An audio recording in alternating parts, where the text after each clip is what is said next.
We are back again here with Cathy Ulmer at Ulmer's Pharmacy. Health and wellness is our topic. Yes, yes. And you have wellness in your shop name, which I never picked up on until I drove in today. Yes. It's a wellness center. Yeah, well, I mean, in general, like when I went to pharmacy school, I wasn't like, hey, I can't wait to like give everybody drugs, you know? And I always like kind of love the idea of alternative medicine and things like that. So I wanted people to understand that, like, even if you're coming in and you need a medication, I mean, medication's necessary. There's certain disease states, you know, you need medication for, but what are the things we can do to get ourselves healthier so that we don't have to take those medications? Prevention. So The ounce of vitamins, prevention. minerals, Yeah. Right. you know, we've had a kitchen in here to help with food preparation, diet.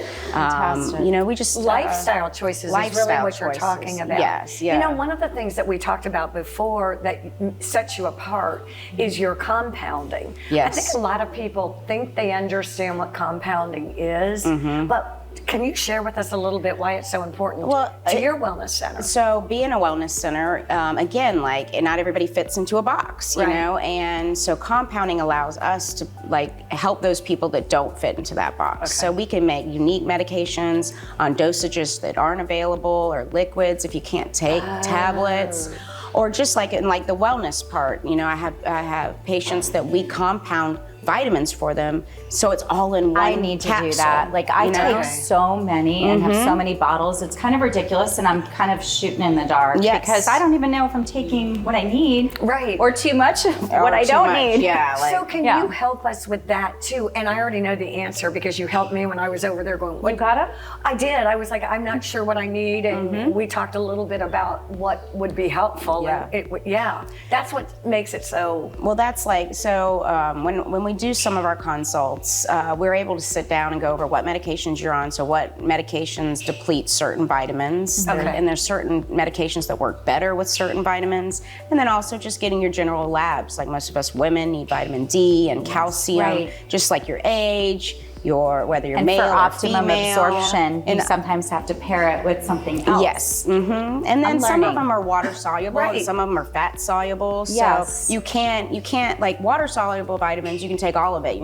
It'll come out when you're pee. Okay. But fat soluble are ones that can build up in your system. So you just have to be a little bit more cautious. What would of be that. an example of each of those? Of a So, water well, soluble? A, D, E, and K are fat soluble. Oh, D is. Yes, okay. it is. But it's really difficult to get a lot of D. But like in kids, sometimes we can give too much D. Does taking vitamins every day help you to prevent bacterial, viruses, things like that? Absolutely. I mean, I say everybody who comes in, the first thing I say is like, you okay, take well, them? don't take the individual ones. Let's just get a multivitamin. Right. I was reading an article the other day about a neurologist that had done a bunch of studies on vitamins, and the only thing he takes every day is a multivitamin. What's funny is my dad died at 92 years old, and he took a vitamin every single because it gives you that general amount that you need to get started, and then you can look at the individual ones that you might be more depleted in. So talking about vitamin and shifting back to compounding, one of the things, I've got 10 grandchildren,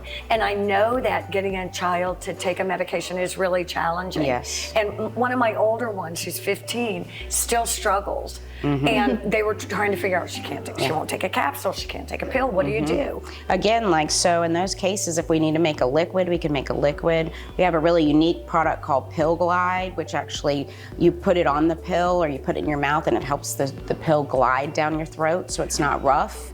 So there's a lot of opportunities, or maybe smaller capsule would be better, or a lozenge, we could get you to suck on a lozenge. I mean, it's just like infinite That's opportunities. true of older adults I too, just was right? going to say that it's really interesting. swallowing problems. We don't often talk about the mechanism to get the medicine inside of Yeah, us. it's exactly, and a lot of elderly people, they've either had things happen to their throat, had surgeries, different things. Swallowing becomes really difficult. So we want to add all opportunities for however we can get the medication, because even in the end, a little bit is better than nothing. You know, every single time we talk, it takes a life of its own. It's really interesting, and we learn something that's really significant and important. As always, Cathy Ulmer, thank you for joining us. Yes. Thank you all for joining us here in Carolina Women. Please have a safe and healthy week. Bye-bye.